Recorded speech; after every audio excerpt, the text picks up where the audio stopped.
നമ്മൾ ഈ മറ്റൊരു സംഗതിയിലേക്ക് പോവുകയാണ്. നേരത്തെ പറഞ്ഞ പോലെ 2018 വിടവാങ്ങാൻ പോവുകയാണ്. 2018 തിരിഞ്ഞു നോക്കുമ്പോൾ കാണുന്ന പ്രധാനപ്പെട്ട ചിത്രങ്ങൾ എന്തൊക്കെയാണ് എന്ന് പരിശോധിക്കുകയാണ് ഇനി. അതിലൊന്നായിരുന്നു നേരത്തെ പറഞ്ഞ കോടതി വിധി, ചരിത്ര പ്രസക്തമായ കോടതി വിധികൾ.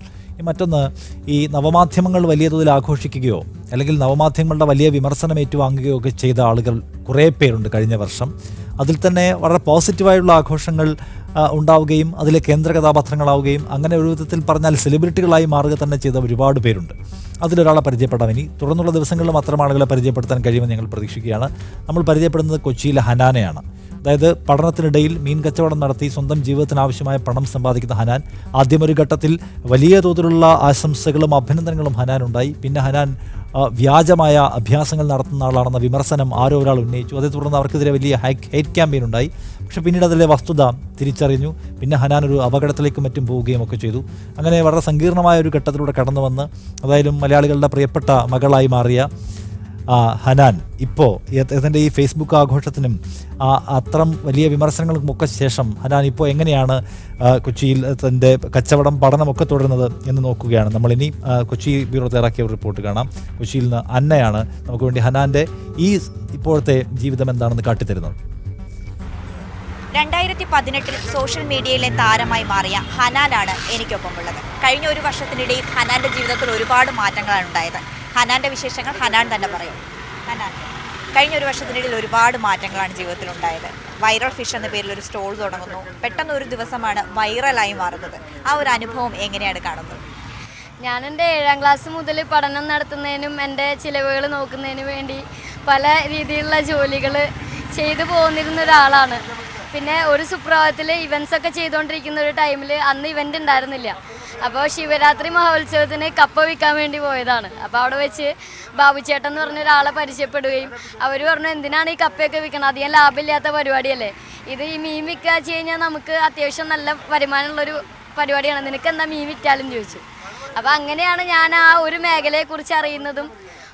അവരുടെ കൂടെ കുറച്ച് കാലം നിന്നു, എന്നിട്ട് ഇതൊക്കെ ചെയ്തു. പിന്നെ ഞാൻ തന്നെ അതിന് ശേഷം അവരായിട്ട് ചെറിയൊരു ക്രാഷും കാര്യങ്ങളൊക്കെ ആയിട്ട് പിന്നെ കച്ചവടം ചെയ്യൽ നിർത്തി. പിന്നെയാണ് തന്നെ ഇവിടെ വന്നിട്ട് തമ്മനത്ത് തുടങ്ങിയത് കച്ചവടം. അപ്പോഴാണ് ഇത്രയും മീഡിയാസിനും ജനങ്ങളെല്ലാം ഞാൻ ഒരുമിച്ച് കാണുന്നത്. പിന്നെ കുറച്ച് ആദ്യം ഇവരെയൊക്കെ കാണുമ്പോൾ ജീവിതത്തിൽ ആദ്യമായിട്ട് ഇത്രയും പേരെ ഫേസ് ചെയ്യുമ്പോൾ ഉള്ള ബുദ്ധിമുട്ടുകളൊക്കെ എനിക്കുണ്ടായിരുന്നു. അപ്പോൾ അതുകൊണ്ട് തന്നെ സോഷ്യൽ മീഡിയയിൽ കുറച്ച് ചേട്ടന്മാരൊക്കെ കൂടി ആക്രമണത്തിന് വേണ്ടി ഇരയാക്കി. പിന്നെ സോഷ്യൽ മീഡിയ എന്ന് പറയുന്ന ആ ഒരു രംഗം ചിലപ്പോൾ പെട്ടെന്ന് ഇൻസ്റ്റൻ്റായിട്ട് വളർത്തുകയും ഇൻസ്റ്റൻ്റായിട്ട് തളർത്തുകയും ചെയ്യാൻ സാധ്യതയുള്ള ഒരു പ്ലാറ്റ്ഫോമാണ്. അപ്പോൾ അതുകൊണ്ട് തന്നെ പക്ഷേ എന്തൊക്കെ പ്രശ്നങ്ങളുണ്ടായാലും അവരുടെ എല്ലാം വെല്ലുവിളികളായിരുന്നു എൻ്റെ ജീവിതത്തിൻ്റെ വിജയം. എനിക്ക് വഴിയോര കച്ചവടത്തിൽ നിന്ന് തുടങ്ങി ഒരു സംരംഭത്തിലേക്ക് അതിനെ എത്തിക്കാൻ കഴിഞ്ഞതിൽ വളരെയധികം സന്തോഷമുണ്ട്. കഴിഞ്ഞ പ്രാവശ്യത്തിനേക്കാൾ മുൻപത്തേനേക്കാൾ കച്ചവടം കൂടിയോ അതോ ഇപ്പോൾ ഈ സെലിബ്രിറ്റി ആയതിനു ശേഷമുള്ള വൈറൽ ആയതിനു ശേഷമുള്ള ഒരു മാറ്റം എങ്ങനെയാണ് കച്ചവടത്തിൽ? വൈറലായതിനു ശേഷം നല്ല കച്ചവടം തന്നെയാണ് നടക്കുന്നത്.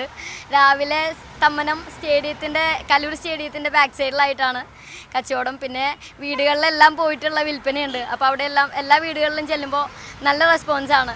ഇന്ന് 6ാം ക്ലാസ്സിൽ പഠിക്കുന്ന ഒരു കൊച്ചുകുട്ടി, ഞാൻ ഇന്ന് മാമല ഭാഗത്ത് മീൻ വിൽക്കാൻ വേണ്ടി പോയിരുന്നു. അപ്പോൾ ആ കൊച്ചുകുട്ടി എൻ്റെ അടുത്ത് ഓടി വന്നിട്ട് പറഞ്ഞു, ചേച്ചീൻ്റെ പത്രത്തിൽ കണ്ടപ്പോൾ ഒന്ന് കാണണമെന്ന് ആഗ്രഹം ഉണ്ടായിരുന്നു, ഇപ്പോഴാണ് നടന്നതെന്ന് പറയല്ല, ഞങ്ങളുടെ വണ്ടിയുടെ മുന്നിൽ സൈക്കിൾ എടുത്തിട്ട് പാഞ്ഞിട്ട് അവൻ്റെ കൂട്ടുകാരുള്ള എല്ലാ വീട്ടിലും പോയിട്ട് ഇങ്ങനെ ഹനാൻ ചേച്ചി വന്നിട്ടുണ്ട് മീൻ വാങ്ങണം എന്ന് പറഞ്ഞിട്ട് അവരുടെ അമ്മമാരോട് അച്ഛന്മാരോട് അതൊക്കെ പറഞ്ഞു. അപ്പോൾ അവരുടെ അടുത്ത് ചെന്നപ്പോൾ അവർ ചിരിക്കുക. അവൻ്റെ അച്ഛൻ അവൻ ഇത് പറഞ്ഞിട്ട് അവൻ്റെ ഒരു മുഖത്ത് പുഞ്ചിരി ആത്മാർത്ഥയും കണ്ടപ്പോൾ ഞങ്ങൾ ഉച്ചവരെ മീൻ വിറ്റു.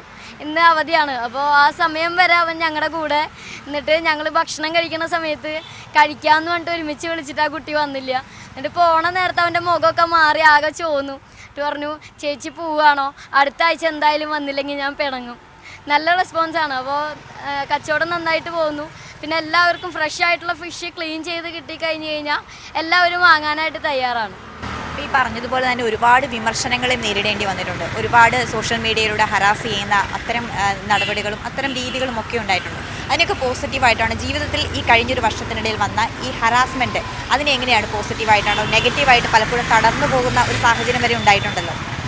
ഈ കോളേജിലൊക്കെ പഠിക്കുന്ന ഈ പ്രായത്തിലുള്ള കുട്ടികൾക്ക് റാഗിങ്, അത് ചെറിയ രീതിയിലുള്ള കോളേജ് റാഗിങ് ഒക്കെയാണ് ഫേസ് ചെയ്യേണ്ടി വരിക. പക്ഷെ എൻ്റെ കോളേജിലൊന്നും റാഗിങ് എന്ന് പറയുന്ന സംഭവം തന്നെ ഉണ്ടായിരുന്നില്ല.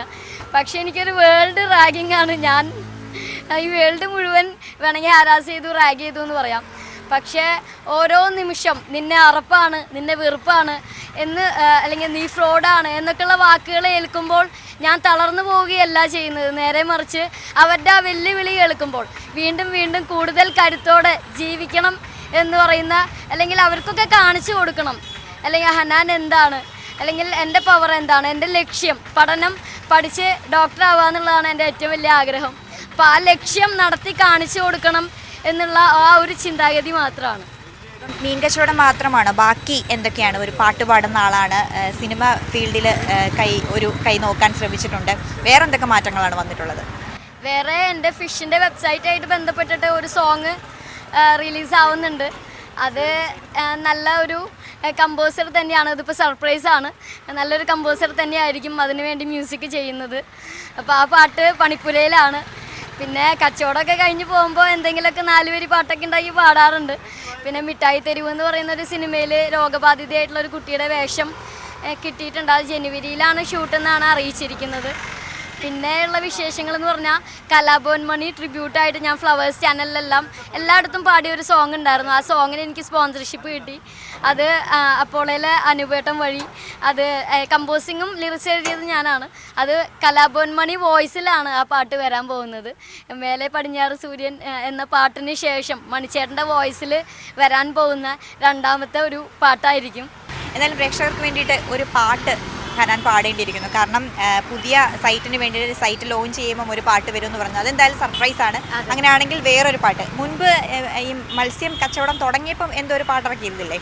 പൊട്ടി പൊട്ടിക്കണ കച്ചവടം പെടപ്പെടക്കണ മീനാണ്, ചുറു ചുറുക്കുള്ള പെണ്ണിന് കൈ നിറയെ കാശാണ് കാശാണ്, ചിണുങ്ങണ പെണ്ണാളെ മിടുമിടുക്കത്തി കാന്താരി, കുറുമ്പ് കാട്ടണ നേരത്ത് പിണങ്ങി അങ്ങനെ നിന്നോളും നിന്നോളും. ഹനാൻ എന്തായാലും ഇവിടെ തന്നെയാണുള്ളത്. തമ്മനത്ത് മത്സ്യ കച്ചവടം നടത്തുന്നു. എല്ലാവർക്കും അറിയാവുന്ന പോലെ ഇപ്പോൾ ഹനാൻ സംസാരിച്ചത് കേൾക്കുമ്പോൾ തോന്നുന്ന അത്രയും ആത്മവിശ്വാസത്തോടുകൂടി സംസാരിക്കുന്ന ഒരു കുട്ടിയാണ്. എന്തായാലും അടുത്ത വർഷവും നല്ല നല്ല മാറ്റങ്ങൾ ജീവിതത്തിൽ ഉണ്ടാകട്ടെ എന്ന് നമുക്ക് ആശംസിക്കാം. അന്ന റഹീസാണ് കൊച്ചിയിൽ നിന്ന് ഹനാൻ്റെ ഇപ്പോഴത്തെ ജീവിതം എന്താണെന്ന് പ്രേക്ഷകർക്ക് കാണിച്ചു തന്നത്. വരും ദിവസങ്ങളിലും സോഷ്യൽ മീഡിയയിൽ ഇങ്ങനെ സെലിബ്രേറ്റ് ചെയ്യപ്പെട്ട കഴിഞ്ഞ വർഷത്തെ പ്രധാനപ്പെട്ട ആളുകളെ പരിചയപ്പെടുത്താനുള്ള ഞങ്ങളുടെ ശ്രമം തുടരും. അപ്പോൾ അതിനുവേണ്ടി കാത്തിരിക്കുക.